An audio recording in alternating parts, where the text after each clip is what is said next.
अस्सलाम वालेकुम friends, welcome back to top smarties. Drama serial Man Mast मलंग। रिया घर आ तो गई, उसने अदालत से सोचने का वक्त मांगा, मगर यहाँ पर अस्मा और सिकंदर की ही आपस में नहीं बन रही। दोनों एक दूसरे पर ही इल्ज़ाम दे रहे हैं। अस्मा ने सिकंदर को कहा कि सारी गलती तुम्हारी है, तुमने उसको कैद करके नहीं रखा, तुमने उसको आज़ाद कर दिया और देखो वो अपनी मर्जी की मालिक है। आज तो उसने मुझे भी कह दिया कि मैं जिससे मर्जी बात करूँ, ये मेरी ज़िंदगी है।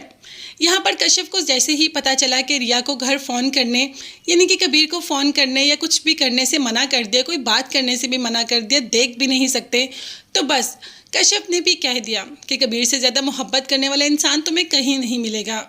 मोहब्बत नहीं, इश्क करता है वो तुमसे, और तुम ये बात जानती हो। तो बस अस्मा और सिकंदर के लिए तुम अपने इश्क को कुर्बान मत करना, ऐसा इंसान तुम्हें कभी दोबारा नहीं मिलेगा।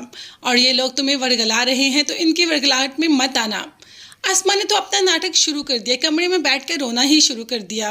वो जानती थी कि रिया आ रही है और उसे सुन लेगी, तो बस बाप की तस्वीर देखकर नाटक शुरू कर दिया कि अब्बा हमने तो बहुत कोशिश की कि आपका बदला ले लें, मगर रिया ही हमारी बेटी ही एंड पे आकर मुकर गई। आपके बदले के इतने करीब पहुंचकर हमें क्या वापस पलटना पड़ेगा? अब रिया जो ये सब कुछ सुन रही होती है, वो सिर्फ इसलिए कहती है कि रिया अपना इरादा बदल दे।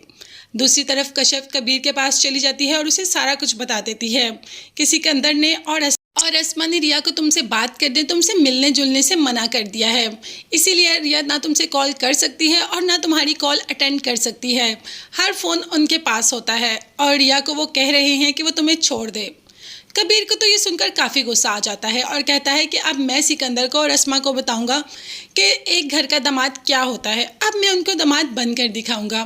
ये करना तो नहीं चाहता था मैं, मगर मुझे ये करने पर मजबूर भी इन्हीं लोगों ने किया है, क्योंकि कबीर रिया को जाने नहीं दे सकता, बहुत मोहब्बत करता है रिया से, इसीलिए तो आ जाता है कोर्ट का नोटिस लेकर, जिस पर पे के लिखा होता है कि रिया को कबीर और कबीर को रिया से मिलने से कोई नहीं रोक सकता। कबीर जब चाहे अपनी बीवी से मिल सकता है, बैठ सकता है, बात कर सकता है, उसको लेकर बाहर भी जा सकता है। तो बस वही नोटिस लाकर सिकंदर के हाथ में थमा देता है और कहता है कि ऐसा करना तो नहीं चाहता था, मगर आप लोगों ने मुझे ऐसा करने पर मजबूर कर दिया। रिया मेरी बीवी है और मुझे मेरी बीवी से मिलने से कोई नहीं रोक सकता। अभी तो हमें अदालत ने भी टाइम दिया है, तो ये लो अदालत का नोटिस। सिकंदर तो नोटिस देखकर ही परेशान हो जाता है। अदालत ने तो खुलेआम इजाज़त दे दी दोनों ही मियाँ बीवी को एक दूसरे से मिलने की। तो बस अब कबीर की मर्जी, वो जब चाहे इस घर में आए और जब चाहे इस घर में जाए, इस घर से जाए। ना उसको अस्मा का नाटक रोक सकता है और ना ही उसको सिकंदर रोक सकता है।